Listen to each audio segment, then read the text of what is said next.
Et coucou tout le monde, on se retrouve aujourd'hui pour une nouvelle vidéo sur ma chaîne et on va parler des Gardiens de la Galaxie, le volet 2. Il sort aujourd'hui même dans vos cinémas, mais moi j'ai eu la chance d'aller le voir en avant-première dans mon cinéma près de chez moi. Donc je vais vous en parler, je vais essayer de pas trop vous spoiler. Par contre, je ne vous fais pas de résumé parce que j'arrive pas à le faire en fait.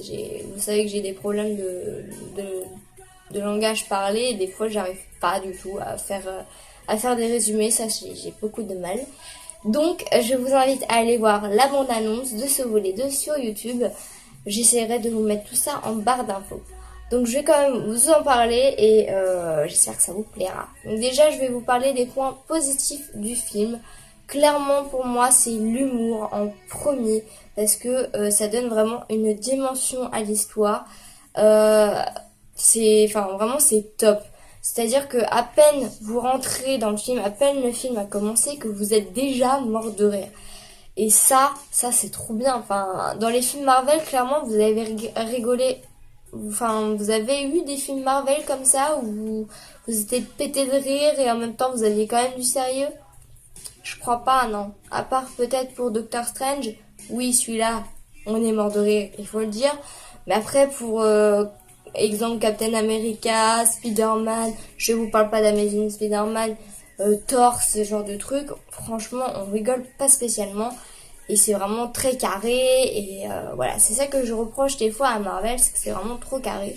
Et là, ce que j'adore avec les Gardiens de la Galaxie, c'est que toutes ces barrières qu'on vous met pour les super-héros, on vous les explose. Voilà, elles n'existent plus. Clairement, c'est je fais ce que je veux. C'est un peu un anti-héros en même temps parce que voilà, à la base Star-Lord c'est pas un héros, hein, c'est pas un super vilain non plus, mais c'est un voleur, hein, un ravageur. Donc c'est un peu tous ces personnages, donc Rocket, Drax, Gamora, Peter Quill et maintenant Baby Groot.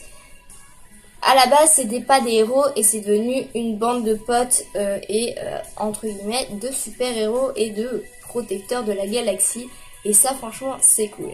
Donc, comme vous le savez, dans le premier, y a un truc qui va vous interpeller, c'est qu'à la toute fin du film, on dit à Peter que c'est bizarre qu'il ait réussi à prendre la pierre d'infinité et à ne pas mourir.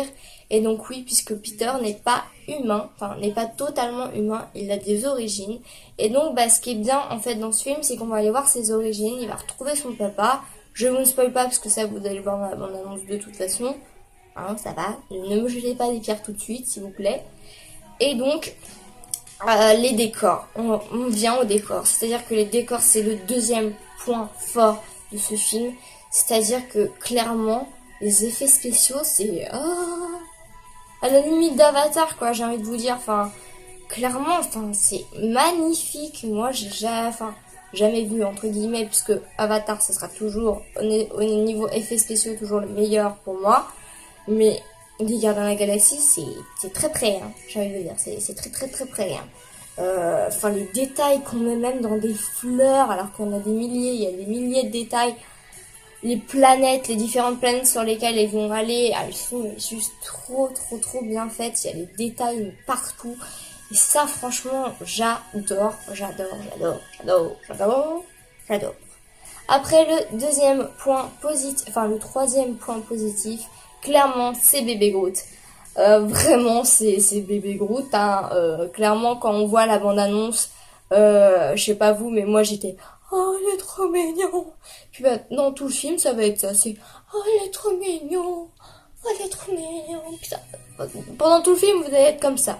Ne me dites pas que vous allez pas être comme ça. Clairement, vous allez être comme ça. Même mon père, hein, qui a 50 balais, à côté, il était mort de rire. Hein. Et en plus de ça, toutes les 2 secondes, il vient me voir, il fait t'as vu, il est trop mignon. Oh oui, il est trop mignon. Tu vois. Donc clairement que vous ayez 90 ans, vous serez pareil. Hein. Voilà, c'est une généralité. Vous allez voir, il est trop mignon. En plus, c'est un personnage franchement qui est hyper important dans l'histoire. Et donc voilà, ça apporte vraiment une superbe... ça apporte une bonne patte et voilà. Enfin, il va faire avancer l'histoire et ça, c'est vraiment cool. Donc à part qu'il est mignon, il sert aussi à quelque chose, hein, pas qu'à faire rigoler et à être mignon. Il va quand même faire avancer l'histoire à lui tout seul. Donc après, il y a les points négatifs. Malheureusement, il y a 2 grosses longueurs en plein milieu du film. Aïe aïe aïe, ça picote clairement parce que quand vous êtes dedans et tout, vous êtes, voilà, il y a des moments d'action, il y a des moments où ça pèse un petit peu mais c'est pas lent pour autant.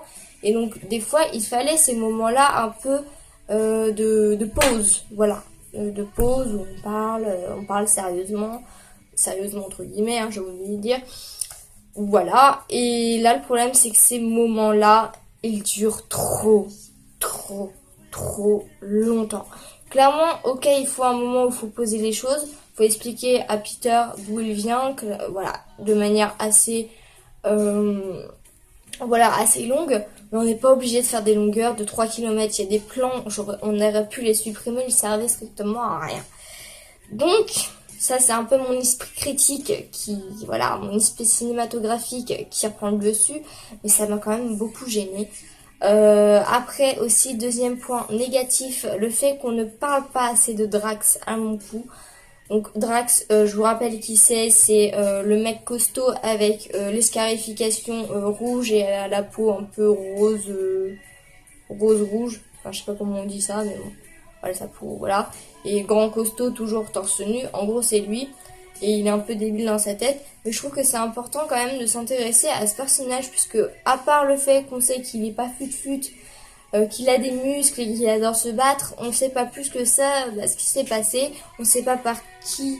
Enfin, on sait pas trop pourquoi sa femme, sa fille ont été tuées. On n'en sait pas beaucoup sur son peuple, parce que carrément c'est un extraterrestre, hein. Donc on sait pas beaucoup, donc c'est un peu dommage, je trouve. Donc j'espère que dans le 3e, ils parleront un peu plus de lui, parce que certes, c'était quand même beaucoup centré sur Gamora, la relation entre Gamora et Peter, et Groot, et Rocket, et Yondu. Ça va, ils arrivent à donner un peu, le même temps de gloire à chacun personnage, mais je trouve que pour Drax, il a été laissé de côté. Et ça, je trouve ça vraiment dommage. Après, donc, ce que je vous dis, pour conclure, on va dire, j'ai quand même beaucoup aimé ce film. J'ai été conquise, j'ai été mort de rire du début à la fin. J'ai passé un très très bon moment. L'histoire est complète du début à la fin. Il y a de la très très bonne musique. Les personnages sont top, à part malheureusement Drax. Et donc après, il y a certes 2 longueurs, mais quand vous aurez passé ces longueurs-là, vous reviendrez dans le film. Donc clairement, moi, ça m'a gêné sur le coup. Mais après, quand je me suis remis, j'ai totalement oublié ces longueurs.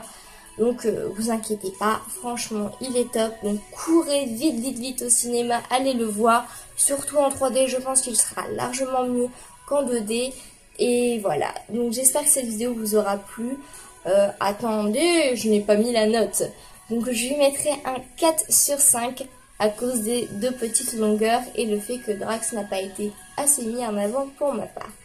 Donc sur ce, je vous fais de grosses bises, j'espère que cette vidéo vous aura plu. N'hésitez pas à me mettre un commentaire si vous l'avez vu, si vous allez le voir, si ça vous donne envie de le voir, j'aimerais bien parler avec vous, ça me ferait vraiment plaisir.